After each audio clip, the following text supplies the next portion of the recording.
can't believe you're not my daughter. Oh no, how could my husband do this to me? Picture the most ordinary Thursday morning you can imagine. The kind of morning where the coffee is already on, the birds are already going outside the window, and the light is coming through the kitchen blinds in that particular way it does when the world hasn't decided yet whether it's going to be a good day or a bad one. Picture a woman sitting at a table in that kitchen. Her name is Linda. She is 43 years old. She is a wife. She is a mother. She is a schoolteacher who has spent 20 years of her life shaping children she didn't give birth to into people worth knowing. She is, by every measure available to the people who love her, one of the most steadfast women they have ever known. And on this particular Thursday morning, Linda is sitting at that kitchen table with a single piece of paper in front of her, and she is not moving. She has not moved in 2 hours. She is staring at that paper the way a person stares at something when looking away would make it real. Before we go any further, before we get into the details of what that paper said and what it cost this woman everything she thought her life was, I need you to understand something about Linda. I need you to understand the kind of person she was before that morning. Because the only way to truly understand what a betrayal costs someone is to first understand what they built. Linda was not a naive woman. She was not soft in the way that invites deception. She was sharp, perceptive, the kind of teacher that students remembered 30 years later because she had the ability to look at a child and see exactly who they were capable of becoming. She had that same quality with adults. She had always trusted her own instincts. She had always believed that if something was wrong, she would know. She would feel it. That belief, that confidence in her own perception, was one of the quiet foundations of her sense of self. And that Thursday morning, sitting at that table with that paper, she understood for the first time in her life that a person can be completely, catastrophically wrong about what they are capable of seeing. And before we go any further into this story, I want to do something I do at the start of every video. I want to hear from you. Before we go deeper into Linda's story, let us know in the comments where you're watching from. We would love to hear from you. And if you haven't already, please hit that subscribe button so you never miss any of our upcoming videos. Now, let's get back to Linda's kitchen, and let's talk about what that piece of paper actually said. The paper was a DNA test result, but that sentence alone doesn't carry the weight it needs to carry, so let me be precise. The paper was a DNA test result that had been sealed in a plain manila envelope and hidden in a filing cabinet behind a divider that had not been opened in years. Linda had found it while looking for a property tax document. She had almost put it back without opening it. Almost. But there was no name on it, no label, no marking of any kind. And Linda, who was meticulous about filing, had never seen this envelope in her life. So she opened it. Inside were 2 documents. The first was a handwritten letter, 2 pages, written in handwriting Linda had known since she was 7 years old. The handwriting of her younger sister, Renee. The second document was a laboratory DNA paternity test result, dated from the year 2008, the same year that Linda and her husband David had adopted a newborn baby girl and named her Sophie. The result confirmed, in the clinical and indifferent language of science, that the biological father of the infant tested was David Allen Hargrove, Linda's husband, and the biological mother, identified by her initials, was confirmed by a secondary reference sample to be a first-degree blood relative of Linda herself. Not a stranger, not some woman none of them had ever met. A first-degree blood relative. Her sister, Renee. Linda was 43 years old the morning she found that envelope. Sophie was 15. David had been her husband for 18 years. Renee had been her sister for 43 years. And for 15 of those years, 15 years of birthdays and school plays and stomach viruses and arguments about homework and Saturday mornings and Christmas mornings and every single ordinary, extraordinary moment of raising a child. Every single one of those people had known something that Linda had not. Every single one of them had sat at her table, eaten her food, accepted her love, called her family, and said nothing. David had looked at her across the dinner table 5,475 times. That is the number, if you do the math, and said nothing. Not once. Not when Sophie got sick. Not when Sophie graduated from middle school. Not when Sophie asked, at age 9, with the guileless curiosity of a child who has always known she was adopted, whether her birth mother might have had her same color eyes. Not on any of those 5,000 mornings. He had looked Linda in the face and said nothing. Now I want to take you back to the beginning. Not just the beginning of this particular deception, but the beginning of the family itself. Because the only way to understand how a secret like this takes root and grows for 15 years is to understand the soil it was planted in. Linda Margaret Hargrove, born Linda Margaret Whitfield, grew up in a mid-sized town in western Tennessee in the kind of household that the rest of America would have recognized immediately as solidly, quietly American. Her father was a civil engineer who worked long hours and came home every night.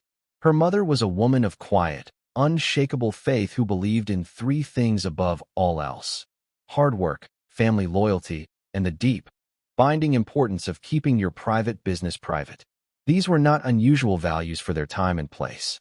They were, in fact, the values of an entire generation of American women who had learned that the family unit was something you protected at all costs.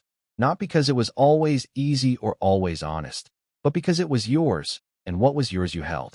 Linda had absorbed these values completely. She was, from the very beginning, the kind of daughter who made her parents proud without trying, the kind of student her teachers remembered, the kind of older sister who took her responsibilities seriously long before she was old enough to fully understand what that meant.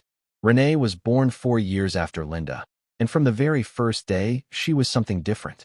Not worse, not broken, just different. Where Linda moved through the world with a kind of quiet certainty, Renee moved through it like a woman who had been told the rules but wasn't entirely convinced they applied to her. She was magnetic in the way that people who don't try to be magnetic always are. She was funny in the sharp, self-aware way that makes a room feel electric. She was the kind of person who walked into a party and rearranged the gravity of it. She was also the kind of person who burned through everything too fast: jobs, apartments, relationships, cities, not out of malice or laziness, but out of some restless hunger that she herself could never fully name. Linda loved her with the particular exhausted devotion of an older sibling who has been appointed, by birth order and family expectation, as the one who holds things together. She had been holding Renee together since they were children. She had never once considered stopping. The man who would become the fulcrum of this entire story entered Linda's life when she was 28 years old. His name was David Allen Hargrove. He was 31. He was tall, brown-haired, steady-voiced, with the kind of easy confidence that comes from a man who has never had serious reason to doubt himself. He was an electrical contractor who ran a small but successful business. He paid his taxes. He called his mother on Sundays. He remembered the names of Linda's friends and asked after them by name. He was, on every surface that was available to inspection, a good man. Linda's father shook his hand the first time they met and later told Linda's mother, "That one stays." They were married 14 months after their first date. Their wedding was held at a church in Nashville on a Saturday afternoon in September, and the photographs from that day show two people who look, without equivocation, genuinely happy. In the third row on the bride's side, wearing a blue dress and holding a small bouquet of white flowers, was Renee. She was smiling. She was beautiful. And in the years that followed, every time Linda looked at those wedding photos, she saw only what she had always seen: her sister, happy for her.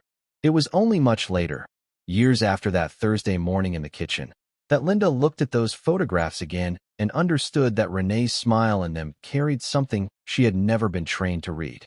Something that was not quite joy. Something that sat at the edges of joy and looked out from behind it. Linda has never found the exact word for it. She says the closest she can get is longing. For the first 5 years of their marriage, Linda and David tried to have children. This is not an unusual story. Roughly 1 in 8 couples in the United States experience fertility challenges, and Linda and David were among them. The specifics are Linda's to keep, and she has chosen not to detail them publicly. But what she has said is that after several years of trying and 2 rounds of medical intervention that did not result in pregnancy, they made a decision. They would adopt. And for Linda, who had spent her entire adult life being someone who showed up, who took on what was needed, who chose the hardest right thing over the easier wrong one, adoption felt less like a consolation and more like a calling. She threw herself into the process with the same organized, thorough, fully committed energy she brought to everything. She researched agencies. She attended informational meetings. She completed home studies. She prepared a nursery in the 3rd bedroom that David had painted a soft, warm yellow. She was ready. She was genuinely, completely ready. She was also, though she did not know it yet, about to have her entire understanding of the word ready demolished. It was on a Thursday night in early March of 2008. Linda remembers it as Thursday night specifically, a detail that has no special meaning but that the mind, in its effort to hold catastrophe in place, tends to grab onto. That her phone rang at 11:47 in the evening. David was away on a work trip in Memphis. The house was quiet. Linda was at the kitchen table grading English papers. And the phone rang. She looked at the screen. It was Renee. Renee did not call at midnight unless something was wrong. Linda picked up. The call lasted 40 minutes. By the end of it, Linda had learned 4 things. 1. Renee was pregnant. 2. The father of the baby was, as Renee put it, not someone I can be with. 3. Renee did not feel capable of raising the child. And 4. She needed her sister. She needed Linda. Linda said, because she was Linda, because she had always said this, because there had never been a version of herself that said otherwise, she said, I'm here. Whatever you need. I'm here. She had no way of knowing that she was speaking her way into a deception that would last 15 years. She had no way of knowing that the man whose baby Renee was carrying was, at that exact moment, 240 miles away in a hotel room in Memphis, sleeping, or pretending to sleep. She had no way of knowing any of it. She only knew that her sister needed her. And so she showed up, the way she always showed up, the way she had always been counted on to show up. The 7 months that followed were, by Linda's own account, among the most purposeful and consuming of her life. She drove Renee to every prenatal appointment. She researched obstetricians and selected the best one in the area. She made sure Renee was eating, resting, taking her vitamins. She helped her find a small apartment closer to the family home so she could check on her easily. She was, in the most literal sense, her sister's keeper. And David, steady, supportive David, was encouraging throughout. More than encouraging. He urged Linda to be there for Renee. He suggested that Linda take time off school for the really critical appointments. He made dinner on the nights Linda came home exhausted from a day of looking after her pregnant sister. He was, by every available measure, a good and generous husband supporting his wife through a difficult family situation. Linda has said, in the years since, that this is the part of the story that still takes her the longest to process. Not the affair itself, not even the concealment, but those 7 months, the months when David was actively, warmly, enthusiastically helping Linda take care of the woman he had gotten pregnant. The studied performance of it, the years of sustained theater that it required. She has asked herself 1,000 times, what does it take for a man to do that?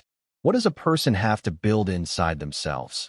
What architecture of denial? What compartmentalization so complete it functions like a second nervous system? To do that, she doesn't have an answer. She may never have an answer. And she has come to believe that the absence of the answer is part of what she will carry for the rest of her life. Sophie was born on a Friday evening in October 2008. 7 pounds, 4 ounces. Dark hair. Blue eyes.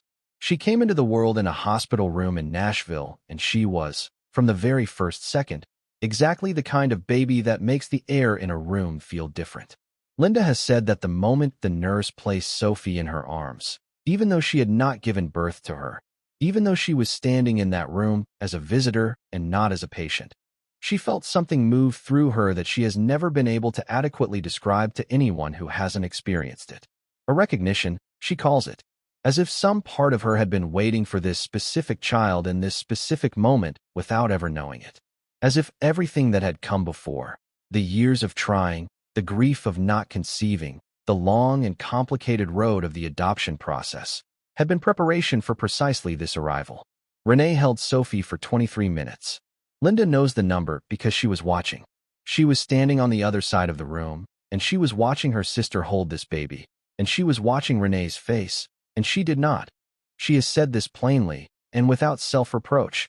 She did not see what was actually on Renee's face. She saw a young woman who was frightened and overwhelmed and doing the hardest thing she had ever done. She did not see a mother saying goodbye to her own child.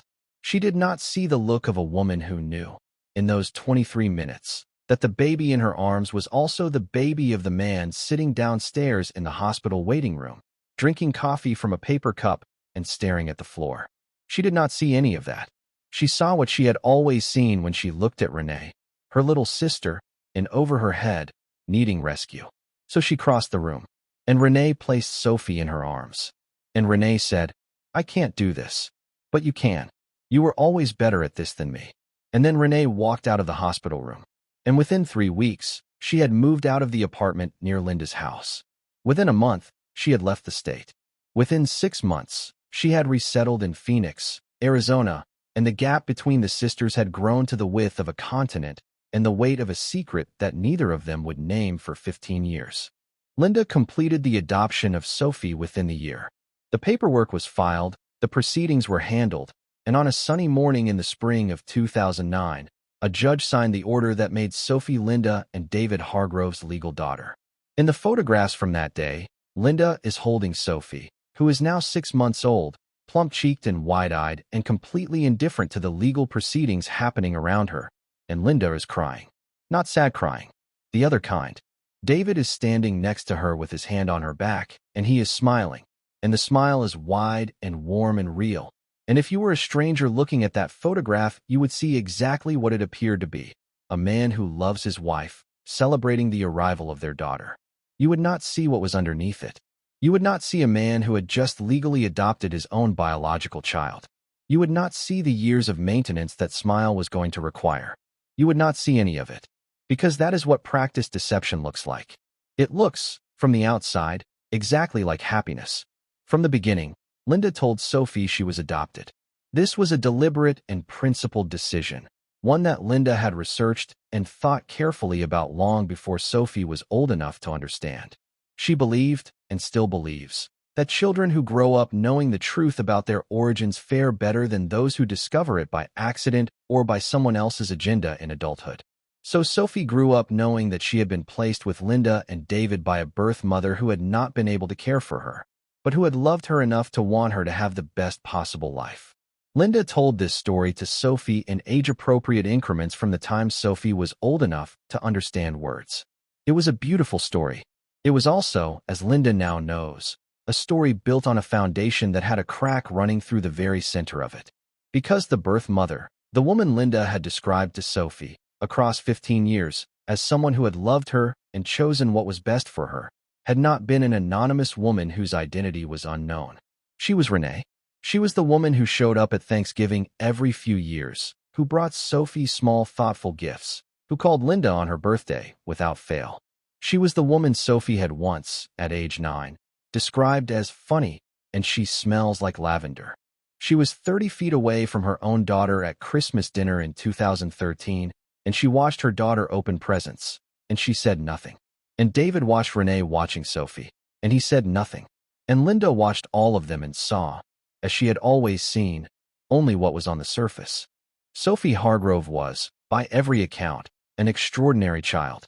Not extraordinary in the way of children who are prodigies or phenoms, but extraordinary in the way of children who are profoundly themselves, who have, from a very early age, a quality of presence and self-knowledge that makes adults instinctively sit up a little straighter around them.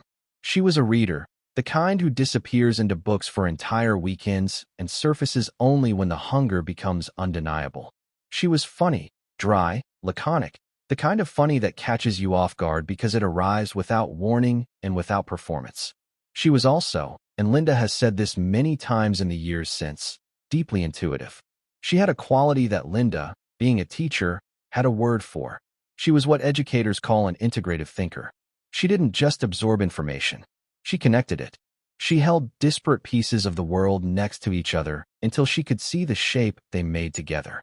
This quality would eventually be the thread that, pulled gently, began to unravel everything. But we're not there yet. We're still in the years of the ordinary life. The life that looked, from the outside, like every other life on the street. Soccer practice on Tuesday afternoons. Report cards in November and March. The particular low-grade drama of middle school friendships. Homework at the kitchen table. David coaching Sophie's youth soccer team for 3 seasons and sitting in the bleachers for 2 more. Family vacations to the Outer Banks and once, memorably, to Yellowstone, where Sophie stood at the edge of the grand prismatic spring and stared at the colors for so long that David had to gently take her by the shoulders and guide her back toward the path. An ordinary American family living an ordinary American life. Except it wasn't. The cracks, when Linda looks back at them now, were not invisible.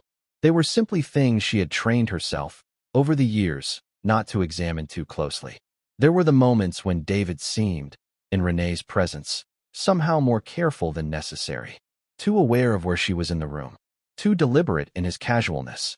There were the phone calls that Linda had never fully questioned, Renee calling David's cell phone rather than the house phone, which Renee explained, when Linda once mentioned it offhandedly, as simply convenience. There was the year when Sophie was 11 and Renee had come to visit for Thanksgiving, and Linda had caught, just for a moment, a look on Renee's face when Sophie laughed. A look so raw and private and tender that it had registered somewhere in Linda's body before it reached her brain, like a sound heard through a wall that you can't quite make out, but that you know is significant. Linda had noted it, filed it away, and then, because she was a woman who had been shaped since childhood to protect the family unit, to not ask questions that would break things, to trust the people she loved, she had let it go. She tells this story now with something that is not quite self-forgiveness and not quite self-indictment, but sits in the difficult space between the two. She says, I wasn't stupid. I wasn't blind. I was afraid. And when you're afraid of what the answer might be, you stop asking the question. And I stopped asking for 15 years. The year Sophie turned 14, Renee called Linda and said she wanted to visit. This was not unusual. Over the years, Renee had maintained a relationship with Linda that was warm at its surface and carefully managed at its depths. Birthday cards, occasional texts, a visit every year or two that lasted a weekend and felt pleasant and slightly stilted and was never quite examined for why it felt that way. Linda always said yes to these visits. She had never stopped saying yes. Despite the distance, despite the years, despite the way Renee's departure after Sophie's birth had broken something in Linda that she hadn't fully named, she kept the door open. That was who she was. And so Renee visited. She stayed for a long weekend in June. She was good with Sophie in the comfortable, slightly performative way of adults who are trying very hard to seem naturally at ease with a specific child. She brought Sophie a book she hadn't heard of that turned out to be exactly the right book, which Linda noticed and filed away and did not examine. She sat at Linda's kitchen table on the last evening and drank wine and talked to Linda about her life in Phoenix, her job, her apartment, a man she'd been seeing, the drought. And the conversation was, as their conversations always were, warm and pleasant and somehow fundamentally incomplete. As if both of them were speaking through glass. As if there was something present in the room that was not being named. Linda drove Renee to the airport on Sunday morning and they hugged goodbye in the departure lane. And Renee held on slightly longer than usual, and Linda thought nothing of it. She drove home. She made breakfast for Sophie. She went to school on Monday and taught her classes. She did not know that during that same weekend, David and Renee had exchanged 14 text messages. She would find this out months later, discussing what to do if Sophie ever started asking more pointed questions about her origins. She did not know any of it.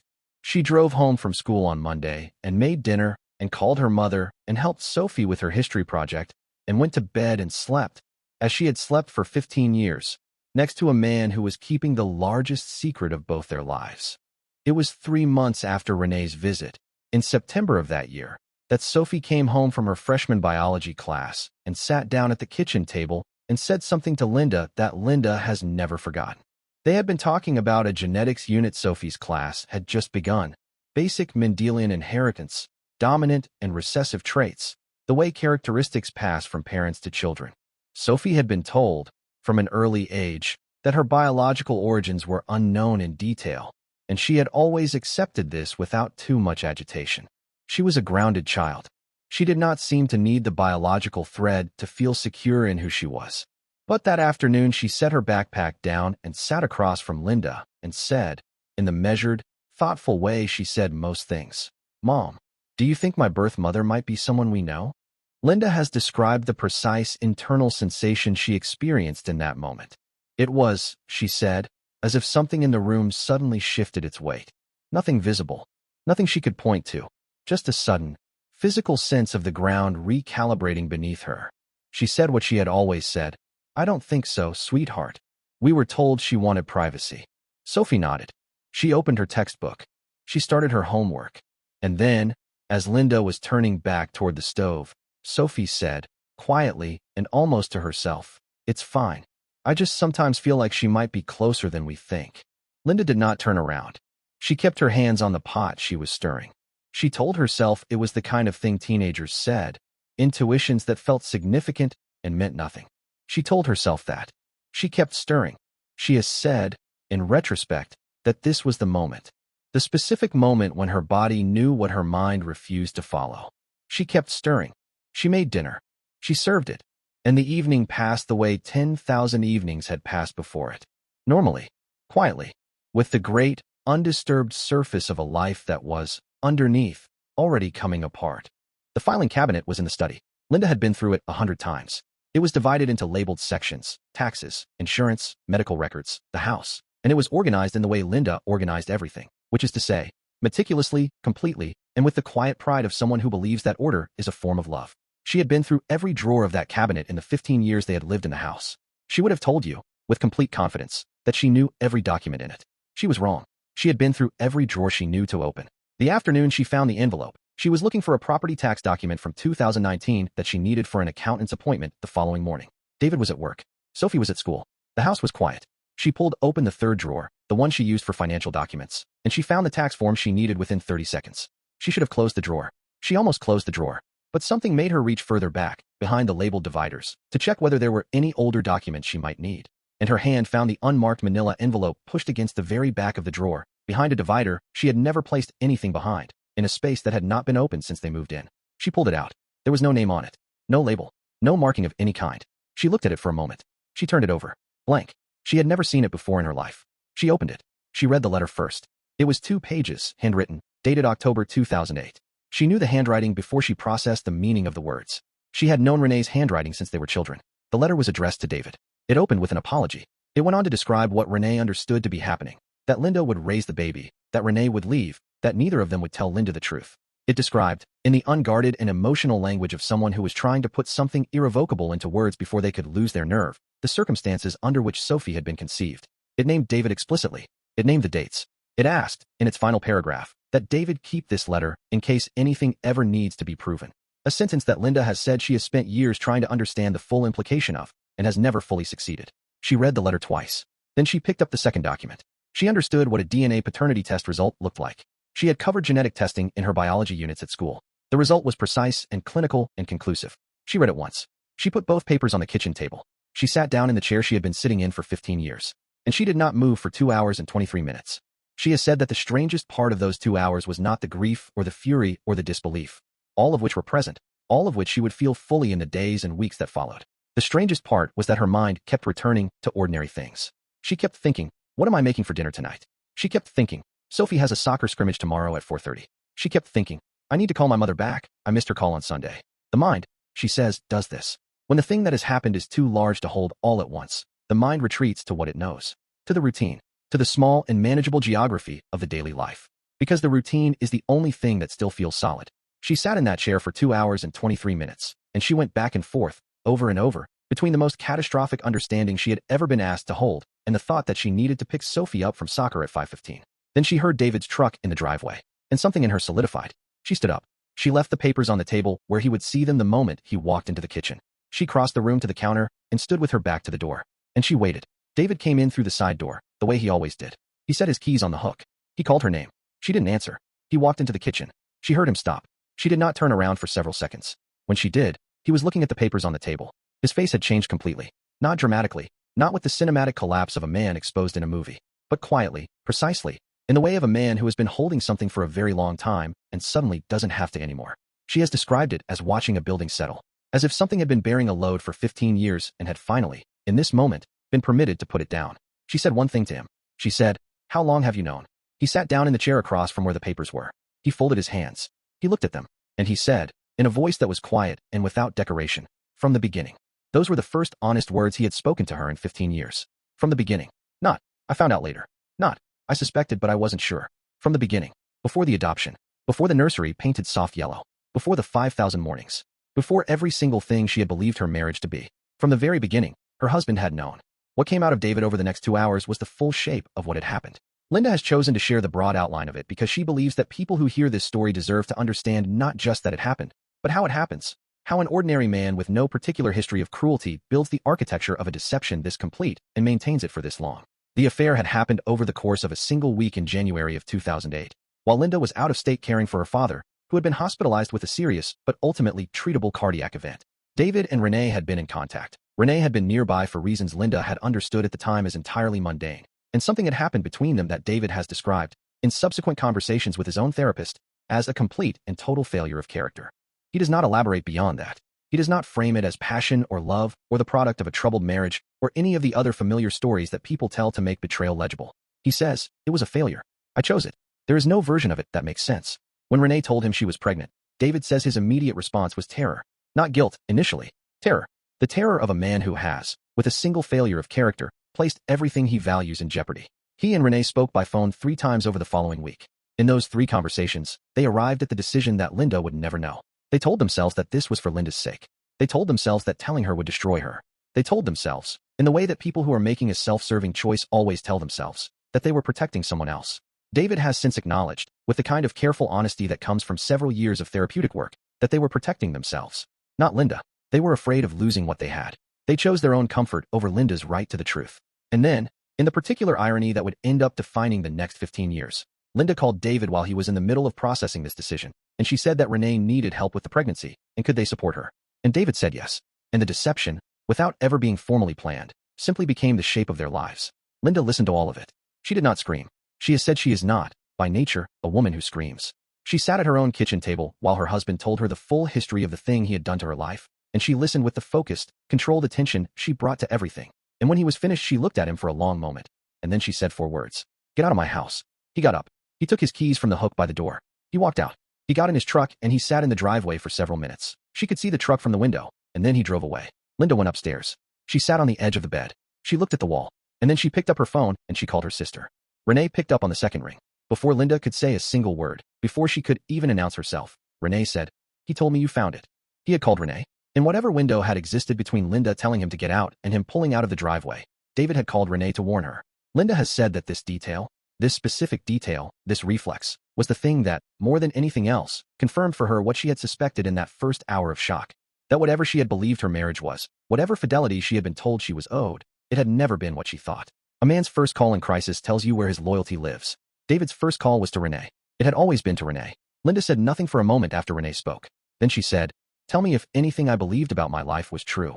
And Renee, to her credit, did not retreat into justification. She said, "The love was true. Sophie is true. Everything else, I'm sorry. I'm so sorry, Linda." Linda said, "Were you ever going to tell me?" Renee said, "I told myself 100 times I would. I never did." Linda said, "No, you didn't."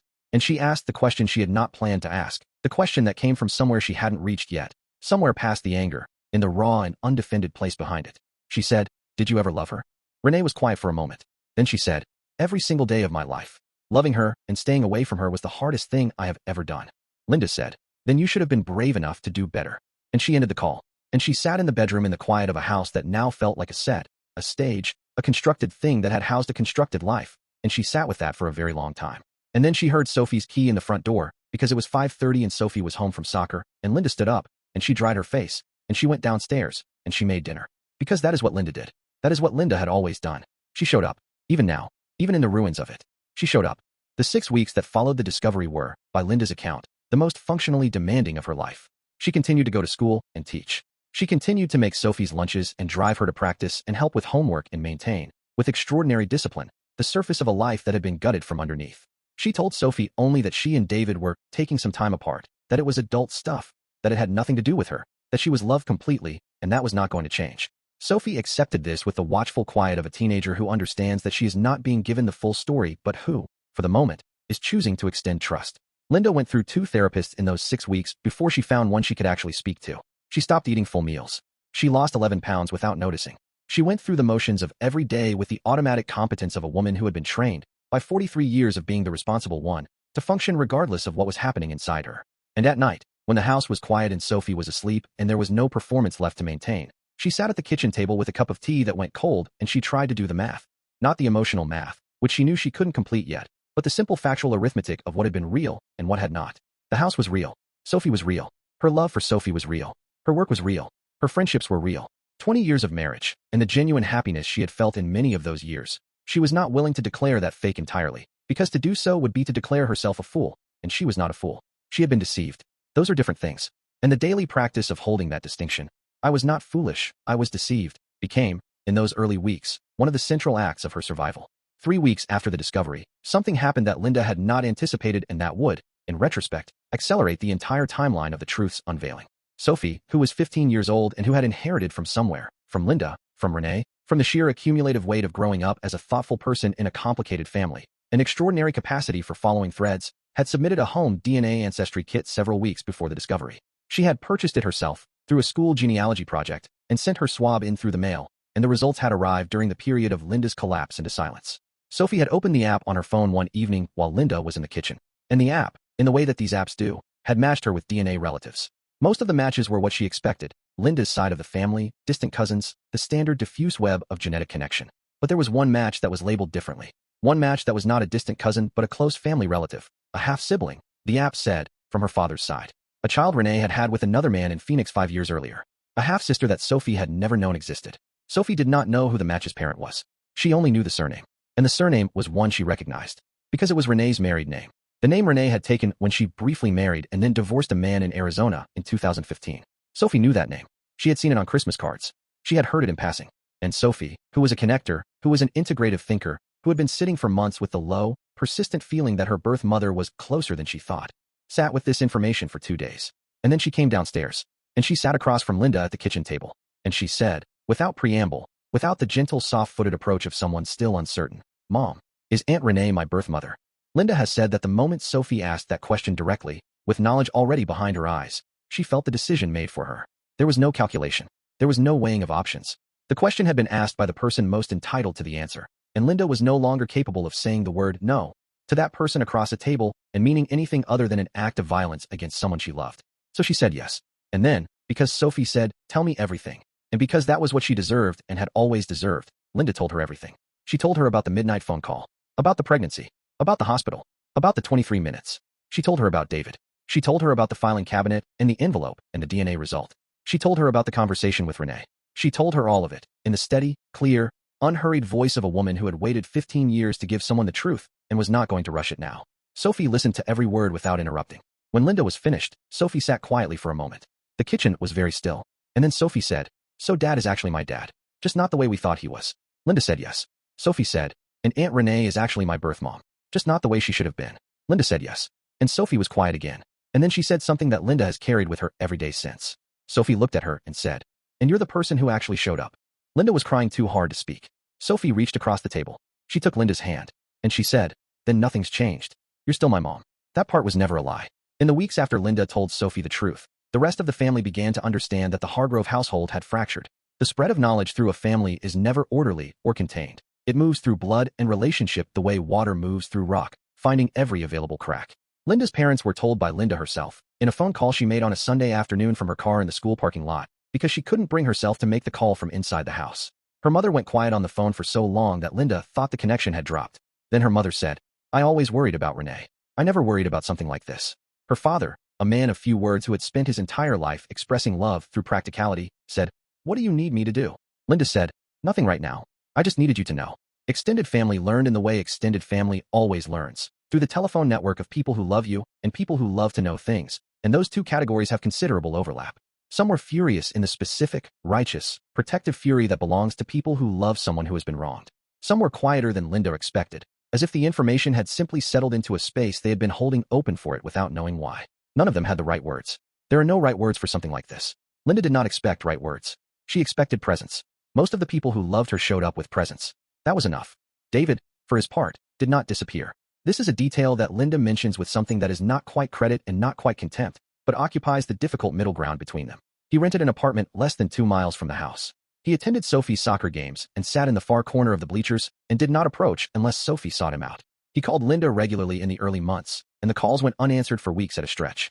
He wrote emails that were careful and accountable, and that Linda's therapist later described as the work of a man who was genuinely doing the hard labor of understanding what he had done rather than simply managing its consequences. He said, in one email that Linda has since deleted but the content of which she remembers precisely, "There is no version of an apology that reaches what this deserves. I know that. But I also know that Sophie deserves her father, and her father is me, whatever I have done. I'm not asking you to forgive me. I'm asking you to let me try to be what she needs. Linda did not respond to that email for 3 weeks. When she did, she said, "That is between you and Sophie. It has nothing to do with me anymore." Sophie agreed to meet David, alone, at a restaurant near the house, 6 weeks after Linda told her the full truth. Linda drove her there and waited in the parking lot of a grocery store a block away, reading a book she couldn't concentrate on, checking her phone every 4 minutes.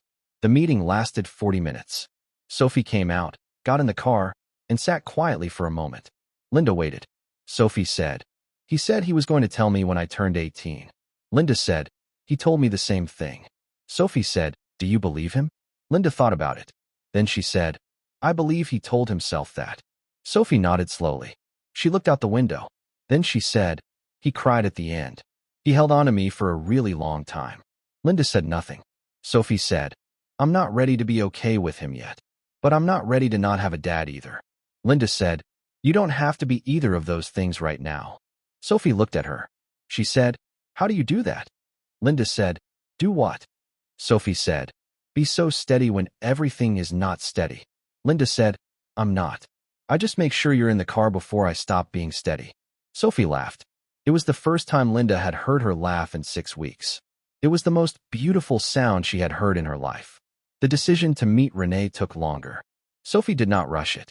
She moved toward it with the same deliberate, self-knowing pace she brought to everything, and Linda watched her calibrate it without interfering. 3 months after the revelation, Sophie told Linda she was ready. Linda arranged it. She did not attend. She was not ready, and she was honest with Sophie about that. "I can support you going. I can't be there myself." Sophie said she understood. She went alone. She met Renee at a park near the house on a Sunday afternoon in January. It was cold. Linda sat at home and stared at the wall and did everything she could think of to keep herself from checking her phone. Sophie came home 2 hours later. She sat down next to Linda on the couch. She said, "She cried for most of it." Linda said, "What did you say to her?"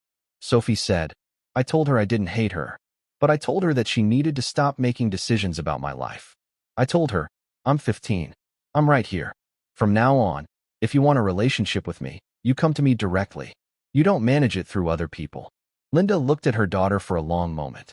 She said, "You said that?" Sophie said, "I said it nicer than that." Linda said, "I'm very proud of you." Sophie leaned into her. They sat like that for a long time without speaking. The divorce was filed in the spring and finalized 18 months after Linda found the envelope. Her attorney described the process as clean in the legal sense, which meant that the emotional devastation was profound and the procedural components were managed without significant conflict. The house remained with Linda. David retained visitation rights with Sophie, rights that Sophie, at 15, was old enough to have meaningful input on, and Sophie chose, with the careful deliberateness that characterized everything she did, to maintain her relationship with her father. Not warmly, not without conditions, but she chose it. Linda has said that watching Sophie choose to maintain a relationship with David was one of the harder things she navigated in the aftermath. Not because she wanted Sophie to cut him off. She has never wanted that. Says the thought goes against everything she believes about what a child needs. But because watching Sophie extend grace to the man who had deceived them both required Linda to hold her own grief in one hand and Sophie's needs in the other, simultaneously, without letting either one crush the other. This is, she says, what parenting actually is.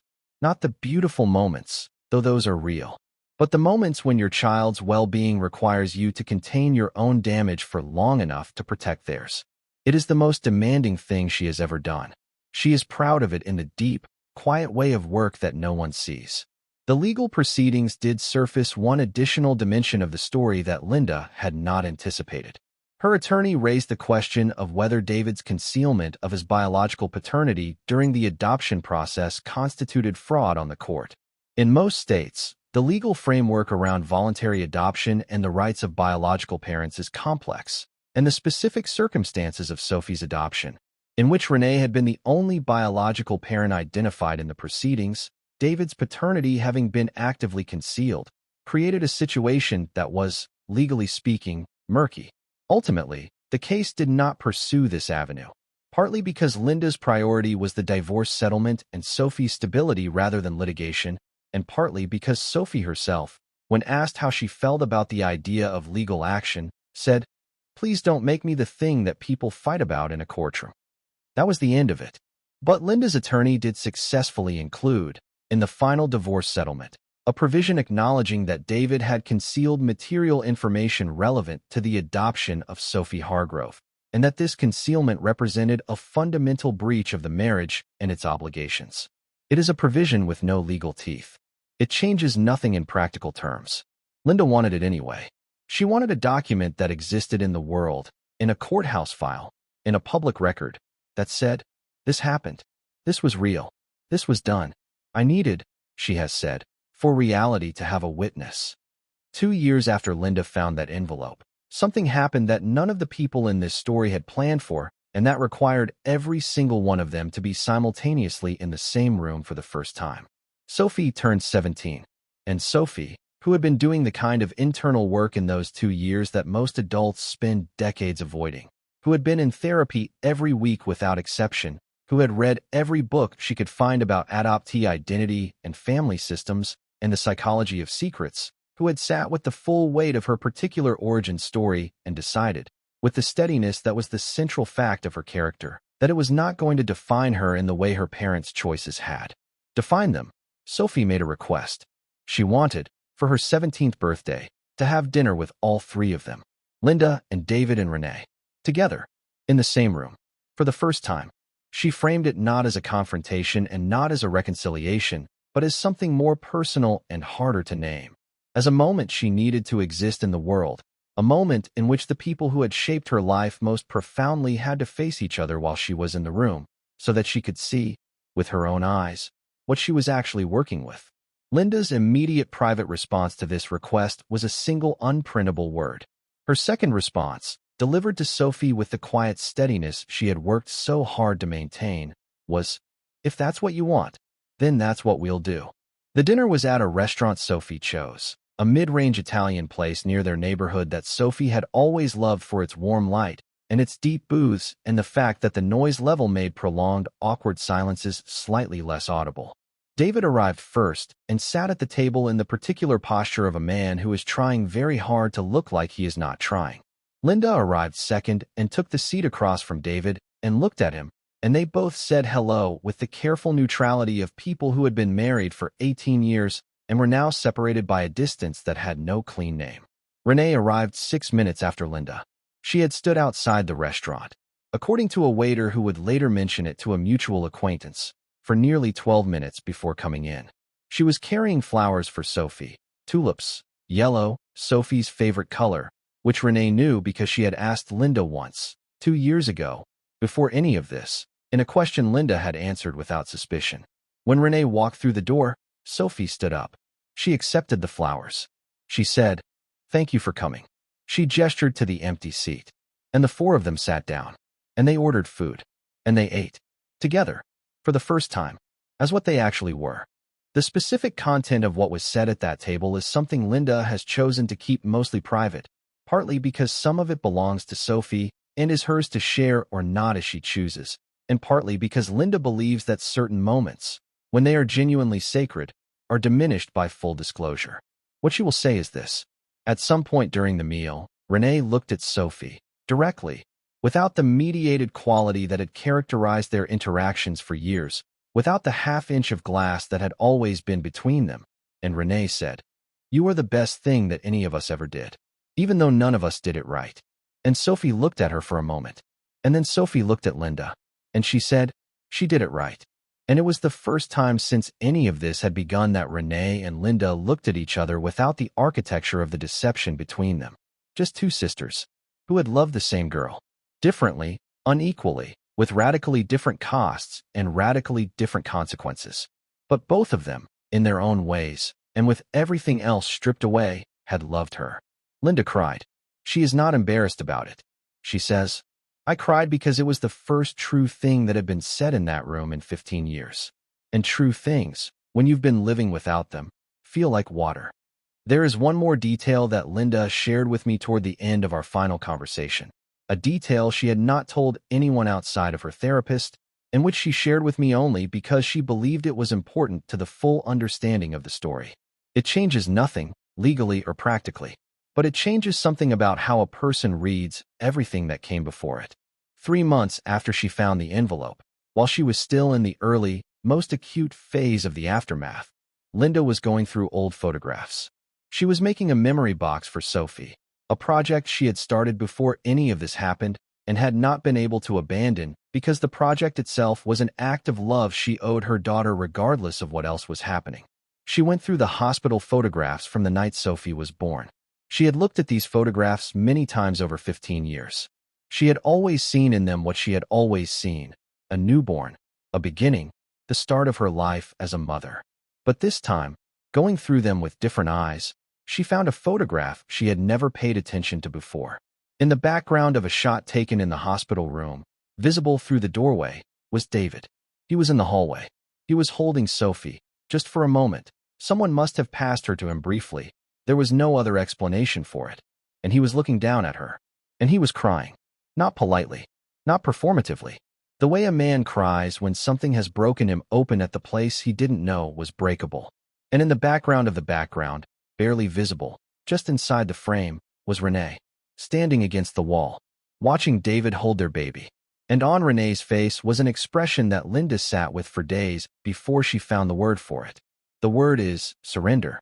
Renee had already made the choice in that moment. She was already saying goodbye, not just to the baby, to the version of her life in which she was the one who stayed. She had already decided that Linda would be Sophie's mother. She was watching it begin, and she was letting it. Linda looked at that photograph for a long time. She has said that what she felt looking at it was not forgiveness. She is careful to say that clearly and without qualification. It was not forgiveness, but it was the beginning of something that she believes will eventually make forgiveness possible. It was understanding, not agreement, not absolution, but the specific, rare, painful kind of understanding that comes from seeing another person's worst moment clearly enough to recognize the human being inside it. I think, Linda said to me, that Renee believed, in that hospital room, that she was doing something brave. I think she was wrong. I think it was a cowardly choice dressed up as sacrifice. But I think she felt it as sacrifice. And I'm old enough now to know that people almost always believe in the story they tell about what they're doing. Even when the story is wrong. Even when the story costs someone else everything. She paused. Then she said, that doesn't change what she did. But it makes her a person I can eventually look at without only seeing the betrayal. And for now, that's as far as I can go. For now, that's enough. Sophie Hargrove is 18 years old now. She is leaving for college in the fall. She is going to study psychology, which she told Linda is because she wants to understand how people convince themselves that a lie can be an act of love. She says this without bitterness. She says it as if it is a genuine intellectual question she has been given by her own life and intends to spend the rest of it answering. She maintains a relationship with David that is still careful and still healing and is, by both of their accounts, more honest than it has ever been, which is to say it is built on something real for the first time. She maintains a relationship with Renee that is cautious and incremental and that Sophie drives entirely on her own terms, which is the only way she has consented to have it. And she maintains a relationship with Linda that is, Linda says, the thing in her life she is most proud of. Not proud of in the way of accomplishment, but proud of in the way of grace. Sophie has chosen, with full knowledge of everything, to love the woman who raised her. Fully, without reservation. Not because she has to, because she has decided to. Because she looked at 15 years of daily choices and decided they added up to something real. And Linda, who has been through the worst she has been through, who has rebuilt herself from the foundations up, who has lost a marriage and gained, in its place, something she is still learning to name. Linda agrees with her. It adds up to something real. It adds up to everything. I want to say something directly to you before we close this story. Not because it's the expected thing to say at the end of a video like this, but because I genuinely believe it. If you are a person who is carrying a secret that involves someone you love, if you are the David in someone else's story, or the Renee, or the well-meaning bystander who knew and said nothing, I want you to think about what this story actually cost. Not the dramatic cost. Not the divorce filing and the courtroom provision and the years of estrangement. But the daily cost. The 5,000 mornings. The 5,000 times a person looked at someone they had deceived and chose, again, to say nothing. The weight of that. The way it hollowed David out from the inside until the man Linda married was, in some fundamental way, no longer fully present. The way it shaped Renee's entire life around an absence that could not be named. The way it required Sophie, a child, to carry a truth in her body that no child should have to carry alone. Secrets do not protect people. They consume them. They consume the person keeping them, and they consume the person being kept from. And when they finally surface, as they always do, because they always do, the cost is not just the revelation. It is all the time that was spent building a life on something that wasn't solid. All the genuine love that got poured into a foundation that was cracked from the start. The love was real. The love was always real. That's the cruelest part. The love was real and the lie was real, and they lived in the same house for 15 years, and one of them had to go. Linda has one thing she says when people ask her what she wants them to take from her story. She says, "I want people to understand that I am not a saint or a victim or a lesson. I am a woman who had something terrible done to her and who made a choice, every single day, to love her daughter better than the people who deceived me loved their own comfort." That's it. That's the whole story. The deception was theirs. The love was mine. And the love is what's still standing. She says this without drama. She says it the way she says most things, quietly, precisely, with the composure of a woman who has looked at the worst thing and decided it will not be the last word. And then she goes to pick Sophie up from practice, or she calls her mother, or she grades her students' papers at the kitchen table where all of it began, where it will not end. Because the story of Linda and Sophie Hargrove does not end with betrayal. It ends the way the best American stories end, with two people on a porch at the end of a hard year, looking out at the dark, and one of them saying, "We're going to be okay," and the other one believing it. If this story moved you, if any part of it touched something real, share it with someone who needs to hear it. Not because of the scandal, but because of what lives underneath it. Because of what Linda kept doing, day after day, in the quiet and the ordinary and the hard. She showed up. She kept showing up. And if you want more stories like this one, stories about ordinary people doing extraordinary things in the middle of the most difficult circumstances life can produce, make sure you subscribe. We have more coming. And I promise you, you will want to be here for them.